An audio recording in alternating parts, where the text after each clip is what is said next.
Soirée rossinissime pour le bicentenaire du maestro.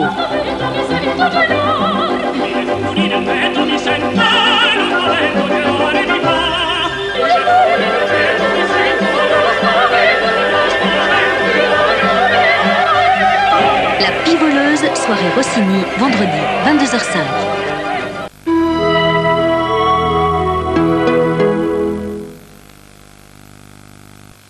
Envoyez instantanément un fax avec un simple Minitel. 3617 code fax. Simplement par Minitel.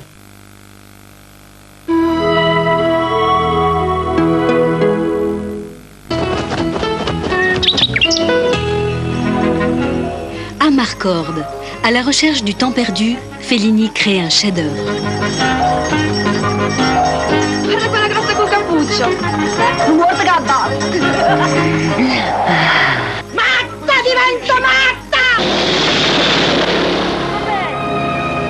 Amarcord au cinéma de minuit, dimanche à 22h40. Prenez l'air rare des génies sur FR3. J'espère que vous avez passé une très bonne matinée en notre compagnie. Sport, aventure, découverte, rencontre, information. Voilà en quelques mots les couleurs de cet après-midi sur FR3. L'information, c'est dans un instant avec Anne de Koudnov qui va nous présenter les titres de l'édition nationale de 12h45. Puis à partir de 12h03, rendez-vous avec les estivales proposées comme toute cette semaine par FR3 Nord-Pas-de-Calais. Au sommaire, le magazine Mémoire d'amoureuses histoires et une page touristique bien sûr. À 13h ensuite, Sport 3 Images. Il sera question cet après-midi d'équitation avec le concours complet de Maison Lafitte. Et puis à 13h25 ensuite, un grand moment de détente pour les enfants avec Lulo qui revient avec des jeux, des dessins animés, sans oublier la formidable série Les Durel en Russie. À 14h50, ne manquez pas le deuxième épisode de notre nouveau feuilleton Les Chevaliers de la Nuit. Et puis à 15h40, aventure toujours dans la Grande Vallée. À 16h30, enfin, nous terminerons l'après-midi sur la plage de Cannes en compagnie de toute l'équipe de 40 degrés à l'ombre. Voilà pour cet après-midi que je vous souhaite vraiment excellente. Tout de suite, les titres de l'actualité avec Anne de Koudnov.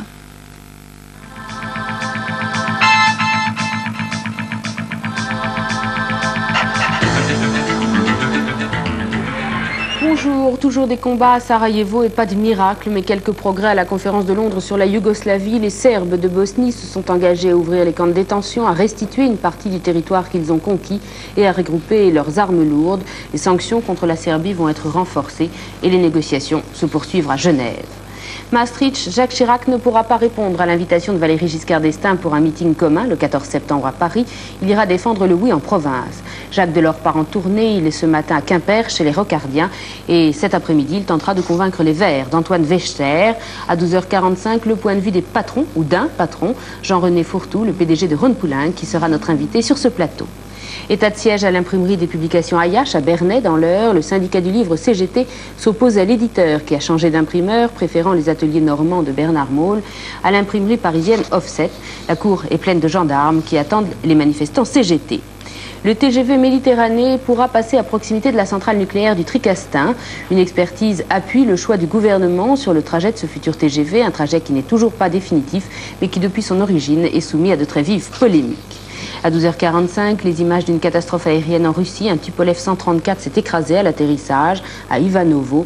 Bilan 82 morts. Aux États-Unis, l'Organisation des secours en Floride et en Louisiane.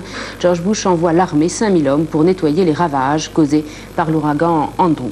Voilà pour les titres de l'actualité. Tout de suite, les prévisions météo complètes de Fabienne Amiac. Je vous retrouve à 12h45 pour le journal. À tout à l'heure.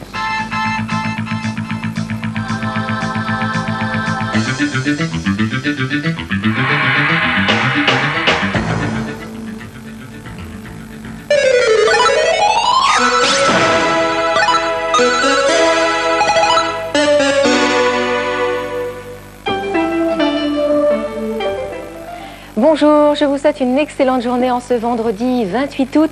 Certains vacanciers, les derniers, se préparent à partir, ils plient bagages et peut-être même prendront-ils la route cet après-midi ou ce week-end.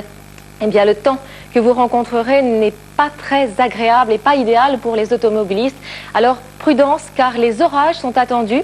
Ils seront parfois violents, accompagnés d'averses de pluie, mais d'averses de grêle aussi et de vents assez fort. Le pourquoi, eh bien, c'est parce que notre anticyclone nous a quittés. Il est allé sur les Açores et laisse place à un système dépressionnaire assez vaste qui évolue sur les îles britanniques. Aujourd'hui, c'est un front qui ondule et qui traverse la France d'ouest en est. Il donne de la pluie sur le nord-ouest du pays avec des vents de sud-ouest assez forts.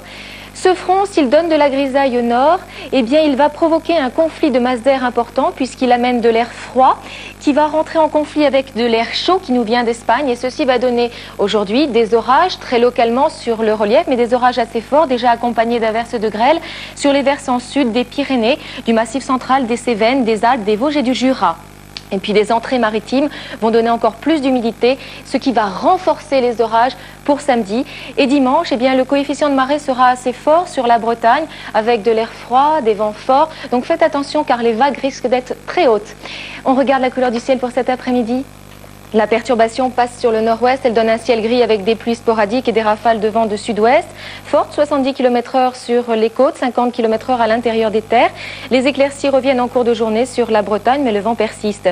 À l'avant de la perturbation, au sud d'une ligne Bordeaux-Nancy, c'est-à-dire sur une grande partie du pays, dans l'ensemble, la journée s'annonce plutôt belle, mais localement, de gros nuages d'orage menacent le ciel et ces orages éclateront accompagnés d'averses de pluie et de grêle aussi.